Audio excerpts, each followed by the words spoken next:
안녕하세요, 여러분. 오늘은 박영수 전 특검에 대한 징역 12년 구형 소식을 전해드리겠습니다. 박영수는 대장동 50억 클럽과 관련된 혐의로 재판을 받아왔는데 이제 그가 드디어 심판받는 순간이 왔습니다. 이 사건은 단순한 법적 문제를 넘어 우리 사회의 정의와 법치주의에 대한 중요한 질문을 던지고 있습니다. 박영수는 대장동 일당으로부터 200억 원을 받기로 하고 당시 우리은행 이사회 의장으로서 불법적인 행위에 가담한 혐의를 받고 있습니다. 그는 김만배 등과 결탁해 대장동 개발과 관련된 대출 약정을 체결하고 이로 인해 큰 충격을 주었습니다. 이렇게 높은 자리에 있는 사람이 불법 행위에 연루되었다는 것은 우리 사회의 신뢰를 심각하게 훼손하는 일입니다. 이제 그는 징역 12년형을 구형받았고 일반적으로 형기의 절반 정도가 구속으로 이어지기 때문에 약 6년 정도는 감옥에 있어야 할 것으로 보입니다. 박영수는 과거 박근혜 전 대통령을 구속시키고 많은 우파 인사들을 탄압했던 인물입니다. 그가 마치 정의의 화신처럼 행세했지만 이번 사건을 통해 그가 얼마나 부패했는지를 드러내고 있습니다.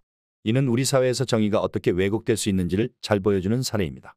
대한민국이 지금 심판을 받아야 할 자가 심판자 자리에 있다는 사실은 아이러니합니다. 이재명 같은 인물이 감옥에 가는 동안 검찰을 탄핵하겠다는 말도 안 되는 주장들이 나오고 있습니다. 과연 이런 상황이 정의로운 사회에서 받아들여질 수 있는 것일까요? 김동연 부장판사는 박영수에게 징역 12년과 벌금 16억 원, 추징금 17억 5천만 원을 선고했습니다. 같은 사건에 연루된 양재식 전 특검보에게는 징역 7년과 벌금 6억 원이 선고되었습니다. 검찰은 박영수가 특별검사로서의 직무를 망각하고 거액을 수수하며 사회적 기대를 저버렸다고 밝혔습니다.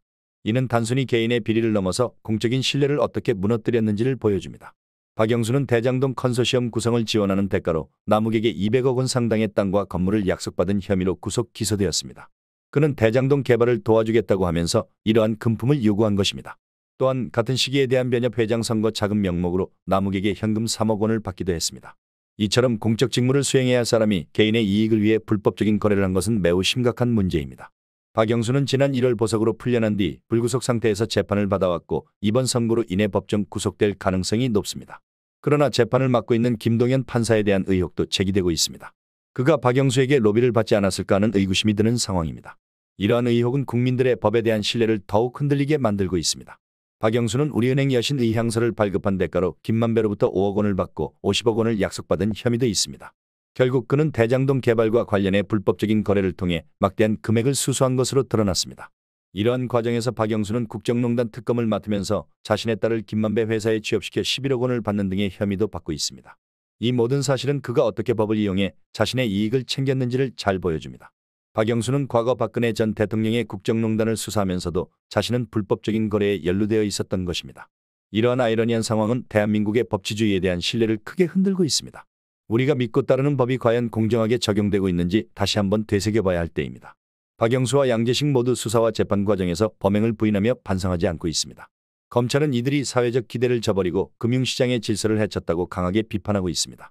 이제 박영수는 법의 심판을 받게 되었고 그와 함께한 모든 이들도 철저히 수사받아야 할 것입니다. 이번 사건은 우리 사회가 얼마나 부패에 물들어 있는지를 드러내는 중요한 사례입니다. 앞으로도 국민들은 이러한 사건에 대해 철저하게 감시해야 하며 법과 원칙이 제대로 지켜질 수 있도록 지속적으로 관심을 가져야 합니다. 우리는 정의로운 사회를 만들기 위해 어떤 행동을 해야 할까요? 이러한 질문을 함께 고민해보는 것이 필요합니다. 오늘의 이야기가 여러분에게 도움이 되었길 바랍니다.